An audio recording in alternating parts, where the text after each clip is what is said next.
are you listening to that you really dig right now? Just like, I don't care if it's older like Doc Watson or newer like Jason Isbell, or who do you really like right now? Well, I was already a big fan of John Prine, but Okay. after he died, I went back and just kind of listened to all of his albums again. And so I've been listening to John Prine a lot. And maybe this is now, you know, his attention to detail with words and how every, go ahead. I really like how, so Townes Van Zandt's writing, it's very complex. Sure. But but John Prine's writing is more simple. He says what he wants to say. He says complex things in less words. Sure. And both are great. Yeah, both are great, right? Like Townes will say something like, I had a buddy who was doing I don't know if I've ever told you this one before, so stop me.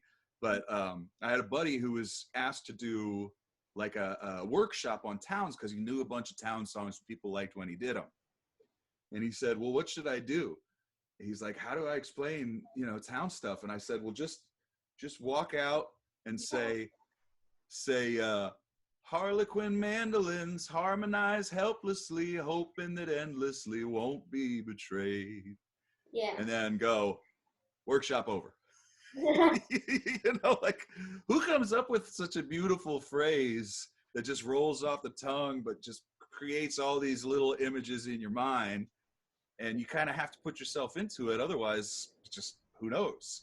And, you know, and then we talked about simpler songs like If I Needed You, which is really, really beautiful.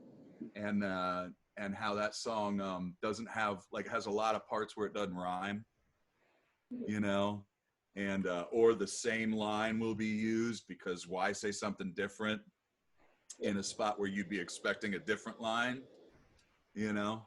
Yeah. And that's really cool too. But then somebody like John Prine, you listen to and you go, wow, he said so much in such a simple way. He didn't have to floral it up.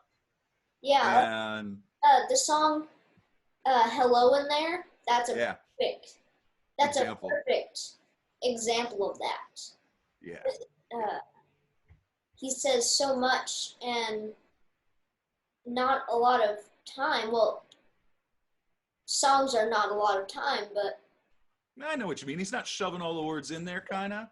Yeah. And what may or may not happen as we both, you and I, get better at songwriting, because you never get you know, you're never done. You're always trying to be better, in my opinion. Yeah. I always will be.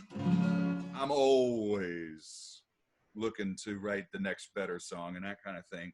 But as you do it, you go, well, maybe this song needs to be a little bit more floral and needs to be a little more vague. And maybe this song needs to be a little bit more simple. Yeah. You know, and so you kind of have these things that you can pick from, like a painter's got a palette. Mm-hmm. You know, you got all these different colors that you can mix together to make a song. And sometimes they're kind of busy and sometimes they're kind of simple, and they're both great. And I could definitely see in that last song, what was the name of it? No Way Out? Yeah. Definitely. You know, even the title, really simple, No Way Out.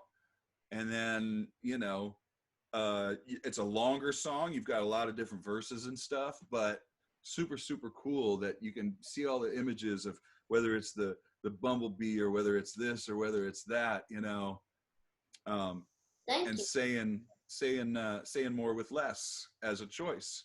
And you'll find that I would think that all these palettes are available to you, and there's no rule that you have to do one or the other. Mm-hmm. Yeah, that's the thing about songwriting and